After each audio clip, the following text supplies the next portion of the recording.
इस रूहानी पढ़ाई को कभी मिस नहीं करना। इस पढ़ाई से ही तुम्हें विश्व की बादशाही मिलेगी।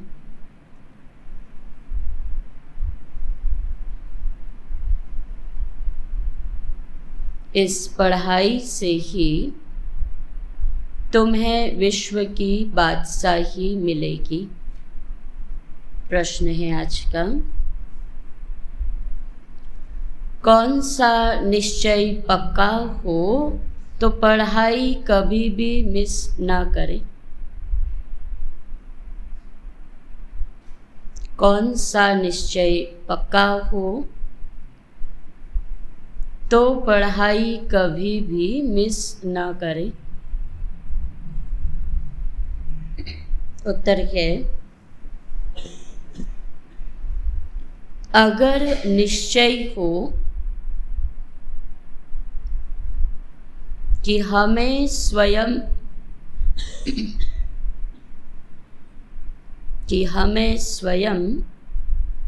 भगवान टीचर रूप में पढ़ा रहे हैं,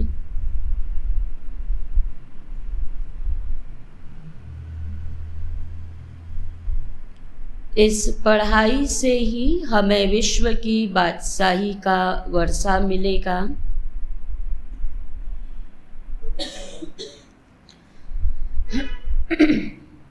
इस पढ़ाई से ही हमें विश्व की बादशाही का वर्षा मिलेगा और ऊंच स्टेटस भी मिलेगा, ऊंच स्टेटस भी मिलेगा।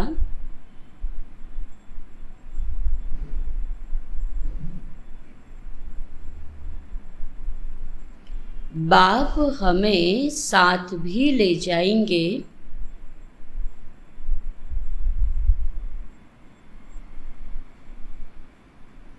बाप हमें साथ भी ले जाएंगे तो पढ़ाई कभी मिस ना करें।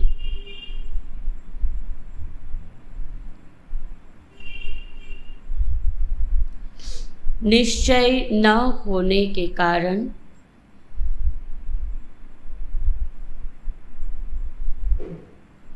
पढ़ाई पर ध्यान नहीं रहता,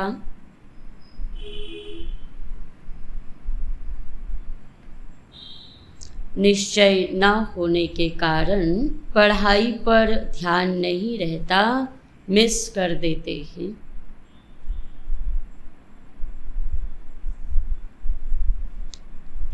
गीत है आज का, हमारे तीर्थ न्यारे हैं।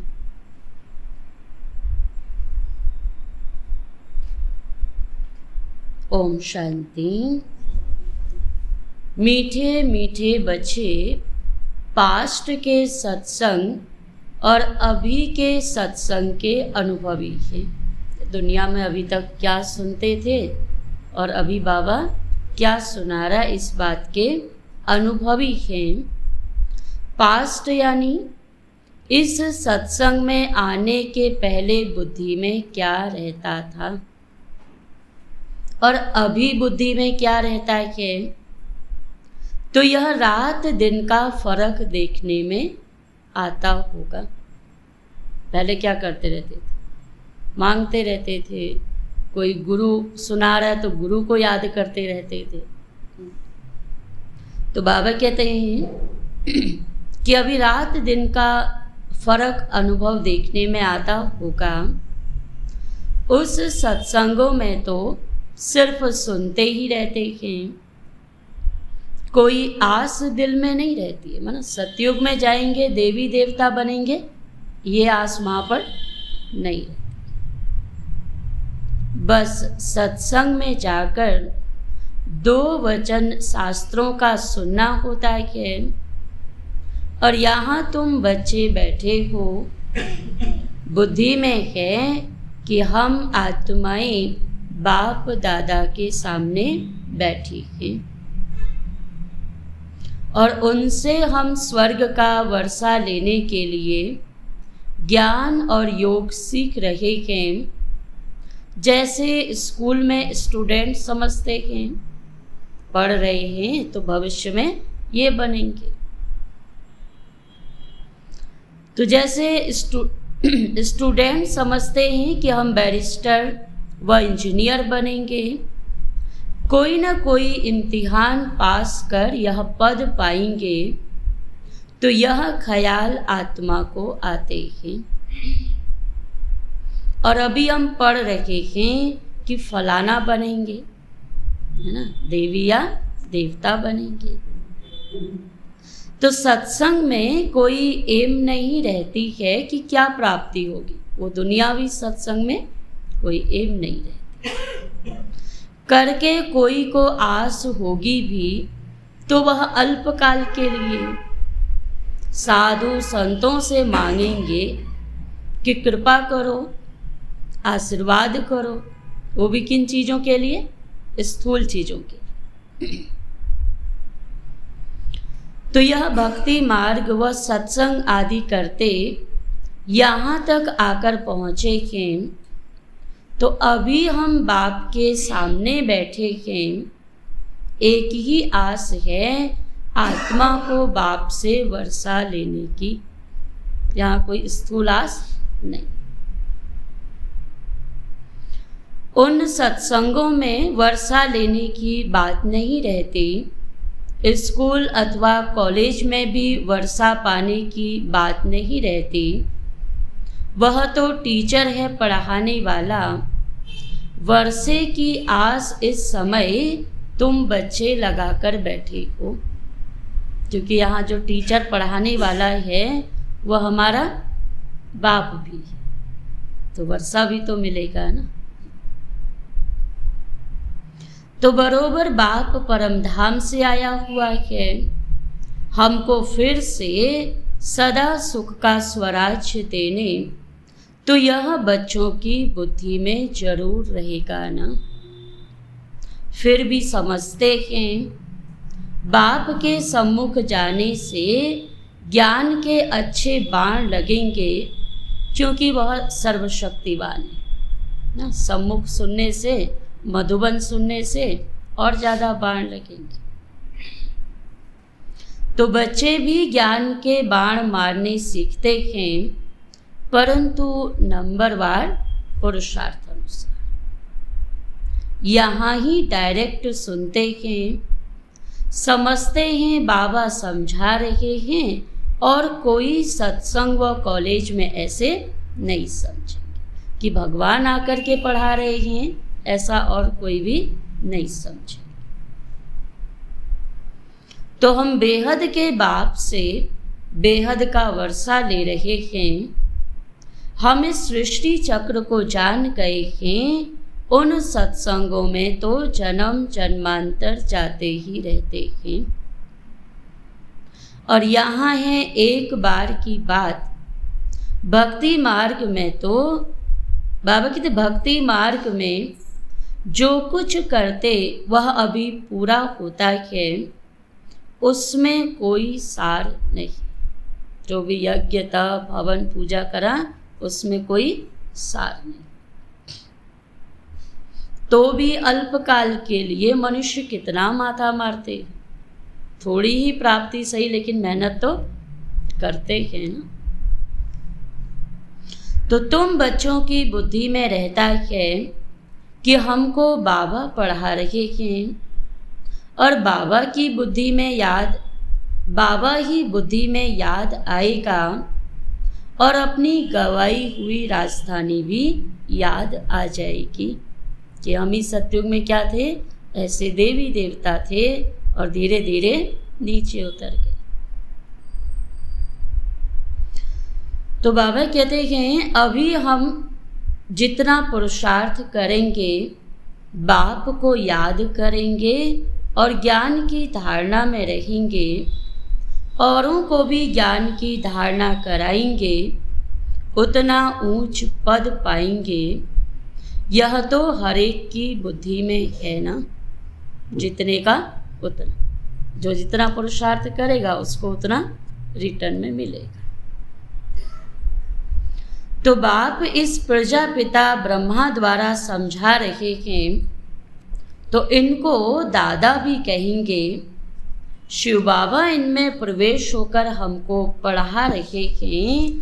तो तुम जानते हो, पहले यह बातें हमारी बुद्धि में नहीं थी कि भगवान आकर के पढ़ाते, ये बातें पहले बुद्धि में नहीं थी। हम भी बहुत सत्संग आदि करते थे। ब्रह्मा बाबा कहता कि हम भी बहुत सत्संग आदि करते थे, परंतु यह ख्याल में भी नहीं था कि परम पिता परमात्मा ब्रह्मा द्वारा आकर पढ़ाते। अभी बाप को और समय को जान गए हैं।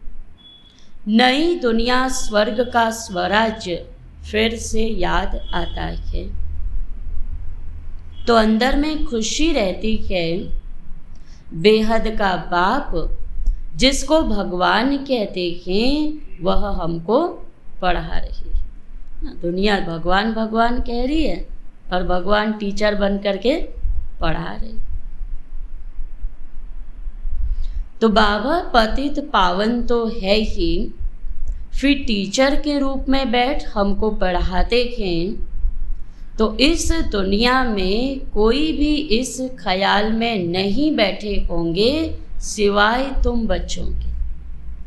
तो बाबा ने कहा ना, तुम बच्चे तकदीरवान हो। कल बाबा ने कहा ना, दुनिया में मनुष्य मनुष्यों को देख करके पढ़ रहे कि फलाना प्रोफेसर पढ़ा रहा है, ये पढ़ा रहा है, लेकिन बाबा कहते तुम बच्चे हो जो बुद्धि में क्या लेकर के बैठे हो। कौन पढ़ा रहा है? स्वयं भगवान। तो तुम बेहद बाप की याद में बैठे हो। अंदर में समझ है, हम आत्माएं 84 जन्मों का पाठ पूरा कर अभी वापस जाते हैं। फिर स्वर्ग में जाने के लिए बाप हमको राज्यों की शिक्षा दे रहे हैं। बच्चे जानते हैं, यह राज्यों की शिक्षा दे स्वर्ग का महाराजा महारानी बनाने वाला बाप के सिवाय और कोई हो नहीं सकता। तो बाबा की पढ़ाई पढ़ रहे हैं, इतना निश्चय तो हो गया ना कि ये पढ़ाई ना तो कोई दूसरा पढ़ा सकता और ना सतयुग की राजाई कोई दूसरा दे सकता है। बाबा कहते इम्पॉसिबल है, ज्ञान ही नहीं पता तो वर्षा मिलेगा कहाँ से। तो बाबा एक ही बार आकर पढ़ाते हैं स्वर्ग का मालिक बनाने के लिए। तो बुद्धि में रहता है, हम बच्चे बाप द्वारा बेहद सृष्टि का स्वराज्य लेने के लिए यह पढ़ाई पढ़ रहे हैं। एम ऑब्जेक्ट की ताकत से ही पढ़ते हैं। तो अभी तुम मीठे मीठे बच्चों की बुद्धि में है कि हम कहाँ बैठे हैं।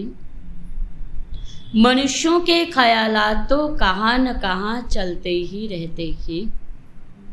पढ़ाई के समय पढ़ने के, खेलने के समय खेलने के। तुम जानते हो, हम बेहद बाप के सम्मुख बैठे हैं। आगे नहीं जानते थे, कोई भी मनुष्य मात्र नहीं जानते थे। बाबा आया ही नहीं था तो कोई जानता कैसे कि भगवान आकर राजयोग सिखलाते हैं। और अभी तुम बच्चों ने समझा है, जन्म जन्मांतर हम भक्ति करते आए हैं। यह ज्ञान बाप के सिवाय कोई दे न सके। जब तक बाप न आए, विश्व के मालिक पने का वर्षा मिले कैसे। और न किसी की बुद्धि में यह आता है कि हम ऐसे देवी देवता बनेंगे, ना ये बात किसी की। अगर ये भी बात बुद्धि में आती तो कैसे बनेंगे, इसकी खोज तो जरूर करते हैं ना। तो बाबा कहते हैं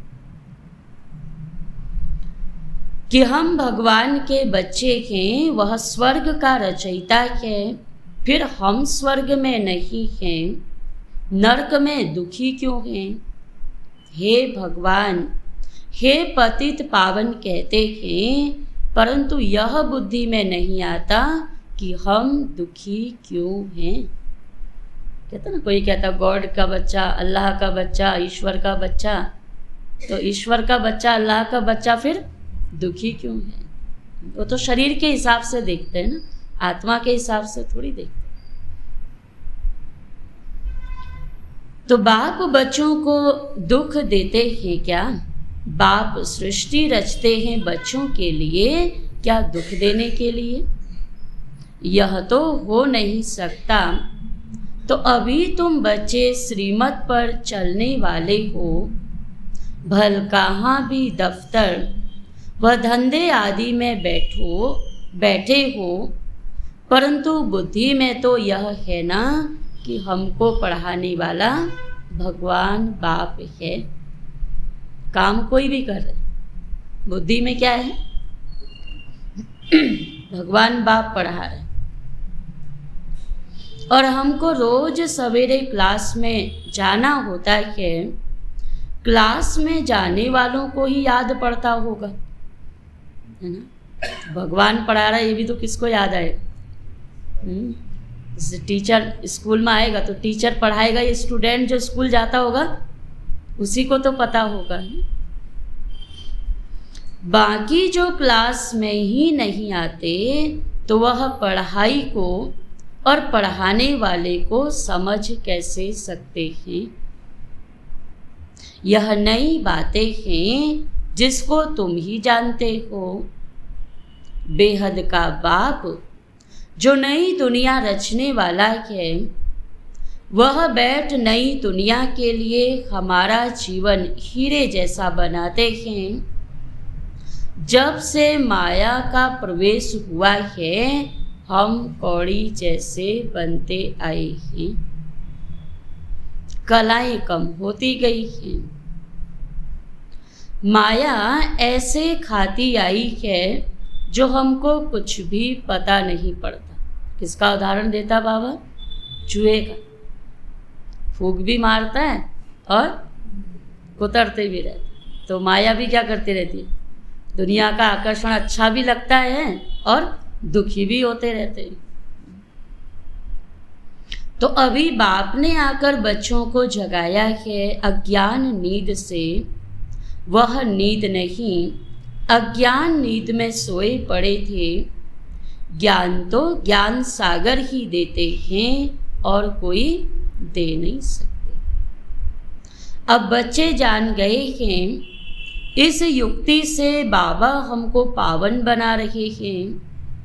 पुकारते भी हैं, हे पतित पावन बाबा आओ, परंतु समझते नहीं। कौन पतित पावन बाबा है? समझते नहीं कि कैसे आकर पावन बनाएंगे। सिर्फ पतित पावन कहते रहने से तो कोई पावन बन नहीं जाएंगे। तुम जानते हो कि इस समय सब पतित भ्रष्टाचारी हैं। जो भ्रष्टाचार से पैदा होते हैं वह कर्तव्य भी ऐसा ही करेंगे। तो यह बेहद का बाप बैठ समझाते हैं। तुम यहाँ सम्मुख बैठकर सुनते हो तो तुम्हारी बुद्धि का योग बाप के साथ रहता है। फिर कुसंग तरफ जाते हैं, बहुतों से मिलते हैं, वातावरण सुनते हैं। जो सम्मुख की अवस्था रहती है फिर वह अवस्था बदल जाती है। मधुबन बाबा के सामने जो मुरली सुनी, फिर मोबाइल में सुनी या सेंटर पे सुनी, तो वो अवस्था बाबा कहते हैं मधुबन जैसी नहीं रहती। यहाँ तो सम्मुख बैठे हैं, स्वयं ज्ञान का सागर परम पिता परमात्मा बैठ ज्ञान का बाण मारते हैं, इसलिए मधुबन की महिमा है। गाते भी है ना, मधुबन में मुरली बाजे। मुरली तो बहुत स्थानों पर बजती है, परंतु यहाँ सम्मुख बैठकर समझाते हैं और बच्चों को सावधानी भी देते हैं कि बच्चे खबरदार रहना, कोई उल्टा सुल्टा संग नहीं करना। लोग तुमको उल्टी बातें सुनाकर डराए इस पढ़ाई से छुड़ा देंगे। यहाँ जाओगे तो ऐसा हो जाएगा, यहाँ जाओगे तो बाबा कहते डराएंगे। संग तारे को संग बोरे। तो यहाँ है सत बाप का संग। तुम प्रतिज्ञा भी करते हो कि हम एक से ही सुनेंगे, एक का ही फरमान मानेंगे। तुम सबका बाप टीचर सतगुरु वह एक ही है। वहाँ तो वह गुरु लोग सिर्फ शास्त्र ही सुनाते रहते, नई बात तो कोई नहीं, तो सभी पढ़ रहे। न बाप का परिचय ही दे सकते, न ज्ञान की बातें ही जानते, सब नेति नेति कहते आए हैं। न रचता को जानते न रचयिता को जानते। कि हम रचता और रचना को नहीं जानते, जब बाप आते हैं तब ही समझाते हैं। तो उन कलयुगी गुरुओं में भी नंबरवार हैं, कोई के तो लाखों फॉलोअर्स हैं, बिल्कुल अंधे भक्त होते हैं। तो बाबा कहते हैं कोई के तो लाखों फॉलोअर्स हैं। तुम समझते हो हमारा सतगुरु तो एक ही है, मरने आदि की तो बात ही नहीं। यह शरीर तो शिव बाबा का है ही नहीं, वह तो अशरीरी अमर है। हमारी आत्मा को भी अमर कथा सुनाए, अमर बना रहे हैं। अमरपुरी में ले जाते हैं और फिर सुखधाम में भेज देते हैं। तो निर्वाण धाम है ही अमरपुरी। अभी तुम्हारी बुद्धि में रहता है कि हम आत्माएं शरीर छोड़कर जाएंगी बाप के पास। फिर जिसने जितना पुरुषार्थ किया होगा उस अनुसार पद पाएंगे। फिर वहाँ से नंबरवार सतयुग में आएंगे। क्लास ट्रांसफर होता है ना, एक क्लास से दूसरे क्लास। तो हमारी पढ़ाई का पद इस मृत्यु लोक में नहीं मिलता है, यह मृत्यु लोक फिर अमर लोक बन जाएगा। तो अभी तुमको स्मृति आई है किस चीज की? कि हमने सतयुग त्रेता में 21 जन्म राज्य किया, फिर द्वापर कलयुग में आए। पूरे 84 जन्मों की स्मृति आई ना, कि कैसे स्वर्ग का वर्षा पाया, कैसे 21 जन्म सुख भोगे और फिर नीचे उतरते आए। और अभी यह हमारा अंतिम जन्म है। फिर हम वापस जाएंगे वाया मुक्ति धाम होकर, फिर सुखधाम में आएंगे। तो बाप बच्चों को कितना रिफ्रेश करते हैं। आत्मा समझती है कि हम 84 के चक्र में आते हैं। परमात्मा कहते हैं मैं इस चक्र में नहीं आता, मुझ में इस सृष्टि चक्र का ज्ञान है। यह तुम जानते हो कि पतित पावन बेहद का बाप है, तो वह बेहद को ही पावन करने वाला होगा ना, पूरी सृष्टि को पावन करेगा। कोई मनुष्य बेहद का बाप हो न सके, वह बेहद का बाप एक ही है। तुम जानते हो हम आत्माएं वहाँ की रहने वाली हैं। कहाँ की? वहाँ से फिर शरीर में आते हैं। तो पहले पहले कौन आया पाठ बजाने, यह भी तुम जानते हो। तो बाबा कहते हम आत्माएं निराकारी दुनिया से आई हैं पाठ बजाने, और इस समय तुम बच्चों को नॉलेज मिली है कि कैसे हर एक धर्म वाले अपने पाठ अनुसार आते ही। तो इसको अविनाशी ड्रामा कहा जाता है, बना बनाया। यह किसी की बुद्धि में नहीं है कि हम बेहद के एक्टर हैं, और न ही बेहद की हिस्ट्री ज्योग्राफी को, और न ही अपने जन्मों को जानते हैं। सतयुग में क्या हुआ, त्रेता में क्या हुआ, कैसे जन्म लिए, कैसे नीचे उतरे, कुछ भी नहीं जानते।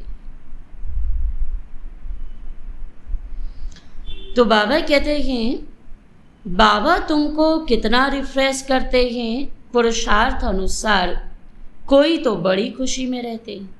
बाबा रिफ्रेश तो करते हैं, लेकिन बाबा कहते हैं हर एक के पुरुषार्थ अनुसार। अब रिफ्रेश वो उतना ही होगा ना जितना उसने समझा होगा। कोई तो बड़ी खुशी में रहते हैं कि बाबा हमको सत्य ज्ञान सुना रहे हैं, और कोई मनुष्य मात्र यह ज्ञान दे नहीं सकता। आज बाबा पक्का कर रहे। बाबा कहते हैं उन सत्संगों को भी तुमने देखा, और अभी भगवान बाप पढ़ाता है, ये भी तुम बच्चों की बुद्धि में है। तो बाबा कहते और कोई मनुष्य मात्र यह ज्ञान दे नहीं सकते, इसलिए इसको अज्ञान अंधेरा कहा जाता है। तो अभी तुम जानते हो हम अज्ञान अंधेरे में कैसे आए, और फिर ज्ञान सोजरे में कैसे जाना है, यह भी नंबरवार समझते हैं। घोर अंधियारा और घोर सोजरा किसको कहा जाता है, यह अक्षर बेहद से लगता है। अज्ञान की रात, बेहद की रात। बाबा कहते फिर बाबा ले जाता है दिन में। तो आधा कल्प है रात और आधा कल्प है दिन, वह समझो सांझ और सवेरा। तो यह बेहद की बात है। बाप आकर सभी शास्त्रों का सार समझाते हैं। यह जो दान पुण्य करते हैं, शास्त्र पढ़ते हैं, उससे तो अल्पकाल का सुख मिलता है। बाबा कहते हैं मैं इनसे नहीं मिलता। अल्पकाल का सुख, अभी पूजा पाठ करी तो थोड़ा अंदर में मन को शांति तो मिलेगी, लेकिन बाबा कहते इन चीज़ों से मैं नहीं मिलता। जो मैं विश्व का मालिक, बाबा कहते हैं कि मैं इनसे नहीं मिलता, जो मैं विश्व का मालिक उन्हों को बनाऊं। यह भी समझते हो कि सब विश्व के मालिक बन नहीं सकते। मालिक वह बनते हैं जिन्हों को बाप पढ़ाते हैं, और वही राजयोग सीख रहे हैं। सारी दुनिया तो राजयोग सीखती नहीं, कोटों में कोई ही पढ़ते। इसलिए गीता में भी कहा ना कि कोटों में कोई और कोई में से भी कोई ही जानते हैं। कोई तो 5-6 वर्ष 10 वर्ष राजयोग सीखते, फिर भी पढ़ाई को छोड़ देते। तो फिर बाबा क्या कहता, अहो माया। बाबा कहते माया बड़ी प्रबल है, बिल्कुल ही बेसमझ बना देती है, फारकती दे देते हैं। कहावत भी है ना, आश्चर्यवत बाप का बनंती कथंती और फारकती देवंती। तो बाबा कहते हैं उनका भी दोष नहीं है। तो माया का खेल तो चलना ही है ना। माया खेल नहीं चलाएगी तो फिर सारे देवता बन जाएंगे, और इतने देवता तो वहाँ होंगे ही नहीं। तो बाबा ने, इसलिए बाबा ने कहा ये ड्रामा कैसा है, बना बनाया, फिक्स है। तो बाबा कहते हैं उनका भी दोष नहीं। यह माया तूफान में ले आती है ऐसी सजनियाँ जिनको श्रृंगार कर स्वर्ग की महारानी बनाते हैं, वह भी छोड़ देती हैं। फिर भी बाप कहते हैं जिसने सगाई की उनको याद करना है। याद कोई फट से ठहरेगी नहीं, आधा कल्प नाम रूप में फंसते आए हो, तो बुद्धि इधर उधर तो भागेगी नहीं।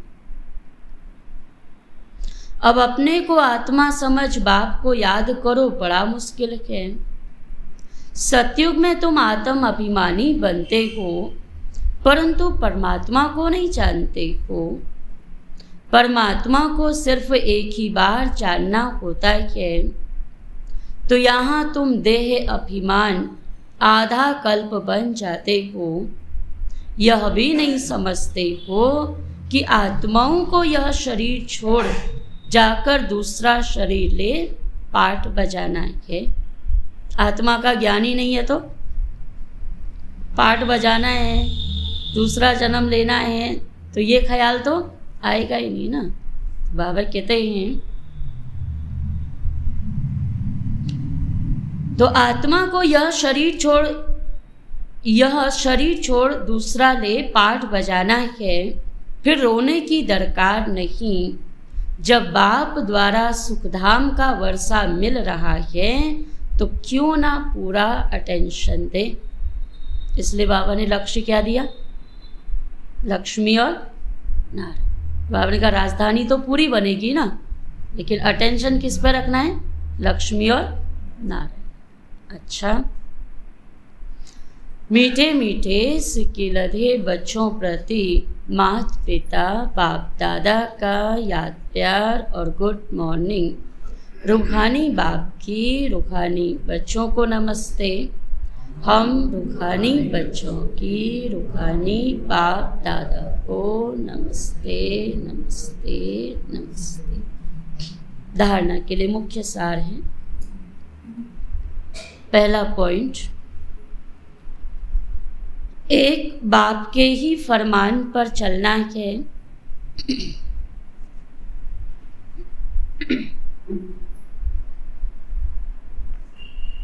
बाप से ही सुनना है।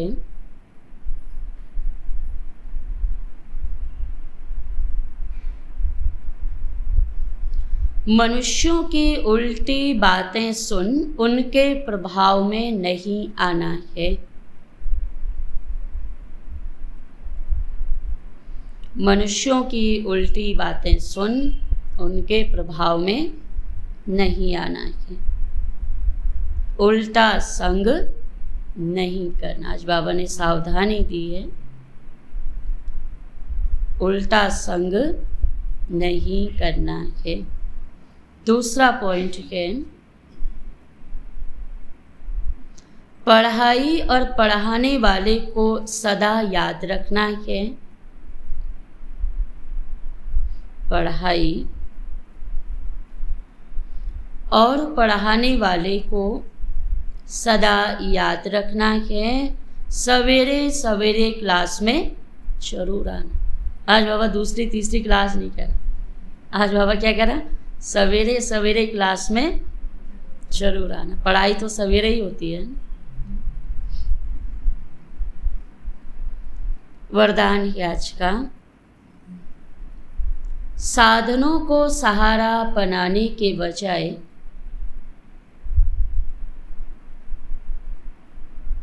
साधनों को सहारा बनाने के बजाय निमित्त मात्र कार्य में लगाने वाले, निमित्त मात्र कार्य में लगाने वाले सदा साक्षी दृष्टा भव। साधनों को सहारा बनाने के बजाय निमित्त मात्र कार्य में लगाने वाले सदा साक्षी दृष्टा भव। बाबा कहते कई बच्चे चलते चलते बीज को छोड़ टाल टालियों में आकर्षित हो जाते हैं। कोई आत्मा को आधार बना लेते और कोई साधनों को, क्योंकि बीज का रूप रंग शोभनीक नहीं होता और टाल टालियों का रूप रंग बड़ा शोभनीक होता है। माया बुद्धि को ऐसा परिवर्तन कर देती है जो झूठा सहारा भी सच्चा अनुभव होता है।